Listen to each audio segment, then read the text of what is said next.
Hey, it's 2.2, step 3, talking about literary aspects in The Handmaid's Tale. And this video is all about sayings and maxims. So, take some notes in your packet. The first question is, how is this literary aspect defined? Well, we're going to define this bad boy as a saying, a common saying, so something people are familiar with, have heard before, or a maxim. A maxim is a succinct formulation of a principle, rule, or basic truth about life. Usually clever. Maxims are like great sayings everybody knows. Here's an example from Ben Franklin. Early to bed, early to rise makes a man healthy, wealthy, and wise. We got the thinker thinking one over here. The pen is mightier than the sword. And so maxims are familiar sayings, usually with a sort of wise meaning behind it. In the book, you're going to want to watch for maxims or sayings that have been changed a little bit, all right? They're changed by people in the regime like Aunt Lydia or the commander or other people of power who make them now fit into the rules and beliefs of Gilead. Alfred, though, also will make some new maxims, change things, or try to remember an old saying and not quite be sure if she's got it right. And so that would be another sort of different aspect of these sayings and maxims, but a valid one to trace. So watch for those maxims that Alfred and others use, hold on to, or question throughout the book. Let's look at some samples from the first 7 chapters. And you don't need to write these all down. If you want to use these as your 2 examples for the should do portion of these notes, you sure can. You could also mark them in the book that you're reading. Maybe put a little M in the margin next to them when you see them in the book. That would be perfectly acceptable. Okay, so the first one is from chapter 1. Whoops, that should say 1, not 5. So let me change that. This one is waste not, want not. I am not being wasted. Why do I want? Chapter 7. So here Alfred has changed the maxim a little bit. It used to just be waste not, want not, but she's taking it further, right? I am not being wasted. Why do I want? So the maxim, the saying, doesn't make sense anymore because she wants something, even though she's not being wasted, right? How about from chapter 2? Or a quaint expression you sometimes hear, still from older people, I hear where you're coming from, as if the voice itself were a traveler arriving from a distant place, which it would be, which it is. So here's a time Alfred is remembering a saying that was common in, the time before Gilead, and she is sort of reflecting on it here. I hear where you're coming from, as if the voice itself were a traveler. So the person who's talking, they are a traveler from a different place. And in a way, she notices that is the case, especially now with the world changed so much. Chapter 4, we've got one on page 18. He acts as if he doesn't know this or care. He's too casual. Oh, we're talking about Nick here. He's not servile enough. It may be stupidity, but I don't think so. Smells fishy, they used to say. Or, I smell a rat. Misfit as odor. So here's another saying that Alfred is remembering from the time before. And she's commenting on how it's kind of an unusual saying. But it seems to help her be able to identify that there's something a little bit off with Nick. Chapter 5, there is more than one kind of freedom, said Aunt Lydia. Freedom to and freedom from. In the days of anarchy, it was freedom to. Now you are being given freedom from. Don't underrate it.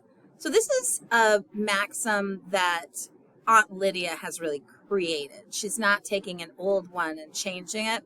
She's just making a new one. And it's a way for her to try to explain to the handmaids who she is teaching or indoctrinating in the Red Center,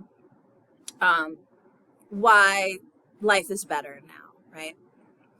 Chapter 7, the difference between lie and lay. Lay is always passive. Even men used to say, I'd like to get laid, though sometimes they said, I'd like to lay her. All this is pure speculation. I don't really know what men used to say. I had only their words for it. And so here we have Offred thinking about the difference between these two verbs. And it's maybe not so much a common saying or a maxim as a rule for writing and for grammar, which ends up being a common saying in that we've heard them before, right? Lay is always passive. You're not supposed to describe a person as laying, right? Because that's what an object does. All right, moving on to effects of this literary aspect. First of all, you've noticed this, and I hope that you enjoy it, or at least that it doesn't drive you crazy. The narrator is preoccupied with language. She is thinking about language all of the time. And just like in that last example I showed you, looking at the difference between lay and lie, it sometimes feels almost obsessive, the way that she thinks about language. But her preoccupation with language, I think, reminds us of its ever-present power. It is around us all of the time. We use it in every part of our daily lives. And the nuances of language, the things that are repeated and remembered, the common sayings and maxims, can take on an interesting kind of power because they are subtle, sometimes even subliminal. We don't even notice them. And so language can be really powerful in those ways without us really knowing it's even there. Also, the maxims and the changing ones especially reinforce the feeling of control by the totalitarian regime, the fact that the regime is even changing common sayings, things that have been passed down for a very long time. You know, if we think about the maxims from Benjamin Franklin, that was the 18th century that he was writing those, and we still remember them now. So the regime has so much control that it can even change these really common, long-lasting maxims into something totally new and different. Remembering former sayings parallels the idea of common knowledge and understanding, the collective consciousness of the people. So when Offred remembers something like the difference between lay and lie, you know, she's trying to hold on to something that is real, some kind of knowledge and understanding that human beings determined collectively, some kind of group, right? English speakers or Americans or whatever it might be, that made sense. It made sense enough to remember the saying. So for her to now try to remember the saying gives her a feeling of some kind of safety or hope, maybe, that the collective consciousness of people is still believable, is still true, is still real. At the same time, if it no longer matters, it becomes sort of the opposite, doesn't it? It becomes even more horrific that the collective consciousness, the common knowledge of the regular folks has been ignored or is being ignored and rejected as untrue. The new sayings make Offred and the reader question what is true. That's kind of where I was going with this last piece, saying that if we're saying that maxims from the past are no longer true, and these new maxims don't make sense to Offred, what is true? Is there anything that's true? So those are some of the different effects. And now you want to think about the connections to themes. So our first theme is the power of voice to create truths. This one I think is pretty obvious in everything that I've just said, right? the people who make the maxims, who get these sayings repeated and remembered, have the power to create a new understanding, have a power to propagate the ideology of the regime. And Offred, of course, she's got her voice too, and that's what we're reading all of the time. Her voice in her own head, her introspective thoughts. And so if she can tell a truth, or if she can say something in her own voice, in her own thoughts, maybe she will have enough power to create her own truth then as well.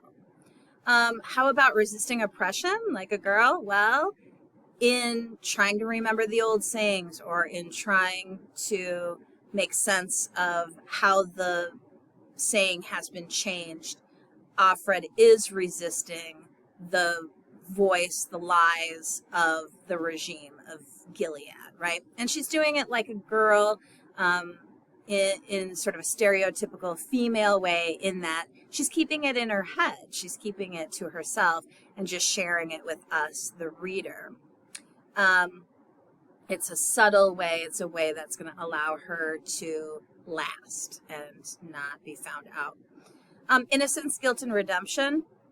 This becomes problematic, of course, when you don't use your voice out loud to help others.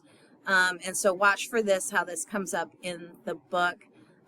What does Offred feel guilty about? Who is innocent in the book? And does anyone find forgiveness or redemption? And how might this connect to these changing sayings that we hear throughout the book? Story and imagination as creative forces. Offred is choosing to tell her story and to tell it in the way that she feels it's real and true. How does she use sayings? How does she use maxims to tell her own story? And how does that work as a creative force? How might it help her or others?